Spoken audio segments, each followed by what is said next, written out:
Yes, sir. Yep. Willie Epting Jr., CEO, creator of the ShakeBack Media Group.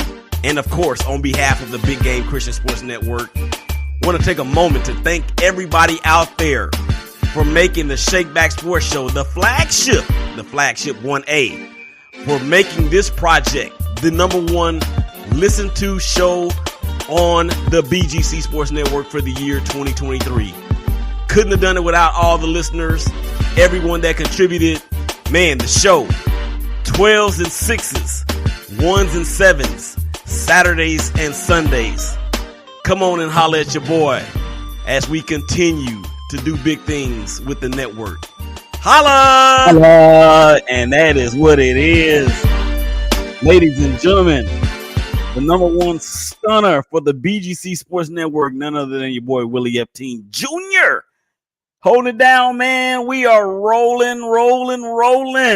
Thank you guys out there for continuing to support the vision that is the BGC Sports Network, as well, of course, as the ShakeBack Media Group. We have some very, very exciting things going on. And we are glad that you are a part of the viewing and listening family. All right.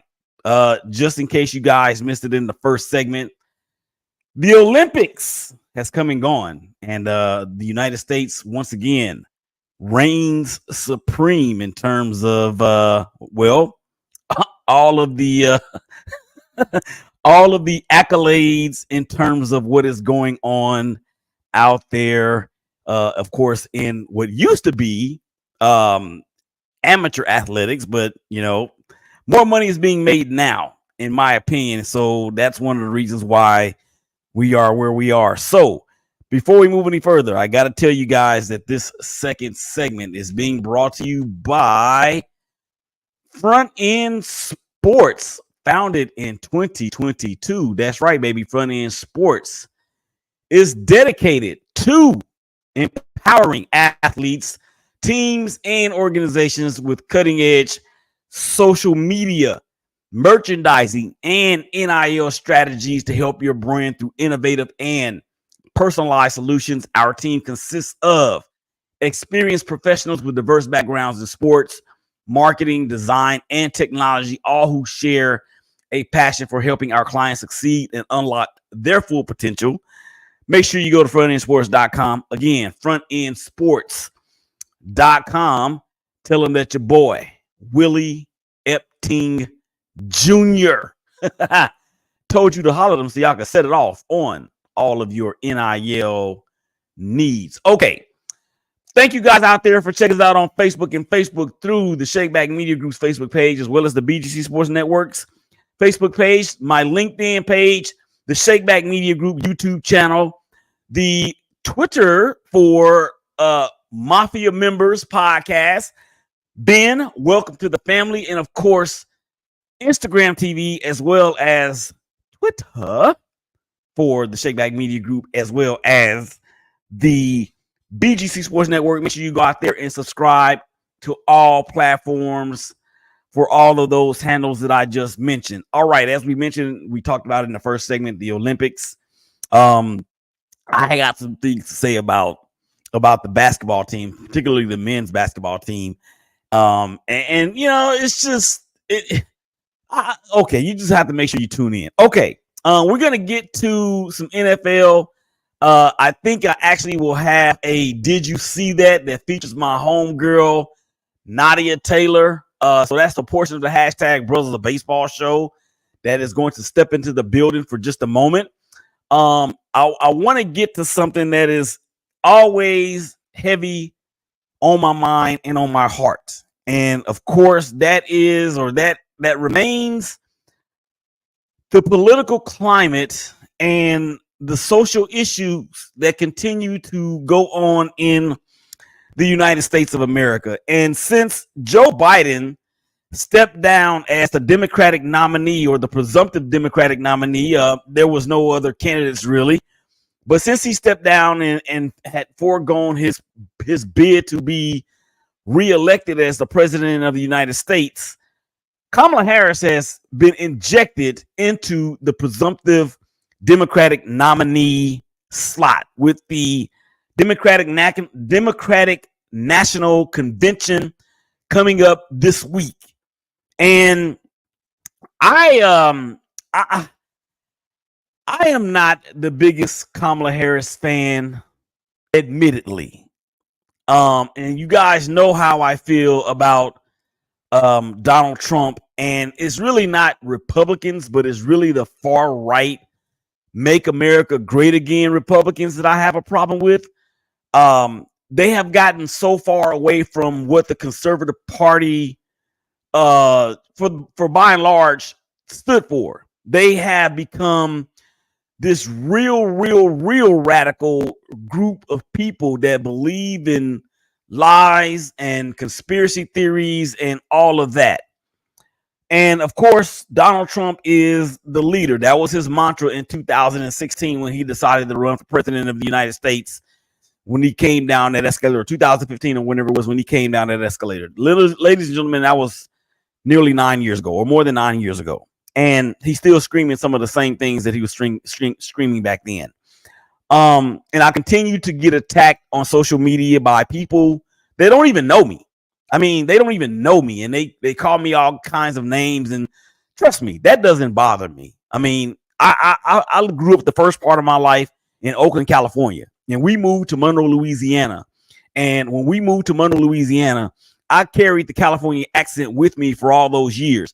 So I got cracked on beyond measure, got accused of things that just were not true. And then as I have found out as I've gotten older, there was a negative stigma that was attached to that. But I've grown from that, and it's okay. And now it hasn't changed me as a person. So I don't care about being called names. But here's the thing. I'm still in a position of thought where are we? What are we really thinking? Where is our mindset collectively as a nation? When did it become okay to believe lies and innuendos and non-factual things and fiction unless we're being entertained? And the last time I checked, Donald Trump made his money in real estate, and then he dabbled into the entertainment field. And he is an entertaining and charismatic person. We all understand that. But that does not qualify you for the highest office in the United States of America and one of the highest offices in the land. And I'm really tired of certain people that out here continuing to attack me personally, and you don't even know me, just by some questions that I've asked, just by some tweets that I've made on Twitter. Come at me personally, calling me a racist. Let me just say this. You obviously do not know me as an individual. You do not know me as a man. You do not know me as a Christian. You do not know me as a father or a husband, a father, a business owner, an employee. You don't know me as any of those things, but you're calling me a racist because I'm actually putting questions out there to provoke thought and to stimulate conversation. So it is impossible by definition for me to be racist because I'm not part of the majority yet. The majority that has or the background or the race that has the majority, and thus for the power to affect policy. And when you do things and implement things to keep another person or another group of people down, that is the definition of racism, and it being based on their skin color, their creed, their ethnicity. So by definition, I can't be a racist. Can I be a bigot? Yeah. Can I be prejudiced? Yeah. Am I those things? No, I'm not. So I say all that to say this. To the people that say, hey, there is no racism in the United States. Number two, this is the United States, and I'm talking to the Tim Scotts of the world, the Byron Edwards of the world, Ben Carsons and the Justin Clarence Thomases of the world, and even some of the brothers and sisters that are a lighter shade of color than I am. I'm talking to you guys. Since you claim the United States is not a racist country, okay, just say that it's not. I'll give you that, just for argument's sake. But you can't say that it wasn't built on racist principles. Because if it weren't, or if it wasn't built on racist principles, let me ask you a question. Why is it that legislation had to be passed in order for black folks just to have the same rights that white folks have? Why is it that legislation had to be introduced, shot down, introduced again, and ultimately passed to give women the right to vote? And all of these things, ladies and gentlemen, have just happened in the last 50 to 60 to 70 years. Let's just say 70 years for a good round number. There's power in the number 7. Why is all that the case? As a matter of fact, let's take it even a step further. After the legislation was passed, granting folks equal rights, or in theory, the right to vote and the right to bear arms and all those other things, why is it that the southern portion of the country implemented Jim Crow? And this is well before all those amendments were passed, all those legislation bills came into law. Why is it that the South implemented Jim Crow up into and after that legislation was passed? I'll wait, because it's a thought-provoking question that I really want answers to, and I don't understand why people won't. I do understand. Somebody once said that if you want to make a Caucasian person uncomfortable, talk about the things that minorities have gone through and the things that Caucasian Americans have put minorities through. As a matter of fact, here's the thing, and here's the question that I have, because it kind of surrounds Project 2025, and I'm gonna hit on maybe 3 of the deals that are inside of Project 2025. All right. Number 1 is this: they want to get rid of the Department of Education and use all the funds to funnel Christian schools, private schools. Okay. Now, and some people that are on that side of the fence that support that agenda, let me ask y'all this, because I know a lot of y'all. I know, as a matter of fact, the 90% of the people that I know, we all went to public school. So, and most of us turned out just fine. How can you support that? Another question. They want to get rid of the Department of, or they want to defund the FBI. But that party is the party of law and order. Oh, okay, except for when it is adverse to them. And thirdly, why is it that Donald Trump, who has been on record, and we are in the middle of his tax policy right now for people that are like in the top 1% of income, have to pay less taxes? The people that I know that are supporting that, you're not in that tax bracket. So why do you support that? And then the last thing, prescription drugs. The people that I know and grew up with in California and in Louisiana, that I went to high school with and college, let me ask y'all this. Are you over the age of 50? Does your age have let me just say it this way. Does your age have at least a 4 in it? Because if it does, you more than likely are on some sort of prescription drug or another. So if that particular sector of the government or that particular political party is not for reducing prescription prices, of which we all need, if or more, should I say, which more than likely most of us need. If your age begins with a 4, why would you support something like that is going to make you spend more money on drugs? It doesn't make any sense. It doesn't make any sense. See, and these are the questions that I ask to provoke thought. That's all I'm doing, is trying to provoke thought. Nothing more, nothing less. And until I get those answers from said people, I may have to ask the same question a million times. You're going to get tired of it. And I kind of don't even care.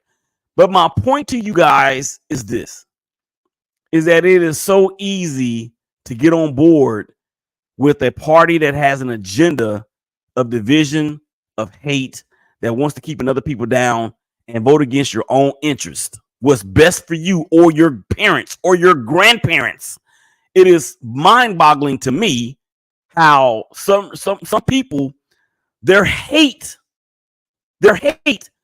supersedes anything else. And that, ladies and gentlemen, is a shame. All right. I didn't mean to spend that much time on that, but I got to get to a couple things here, sports related.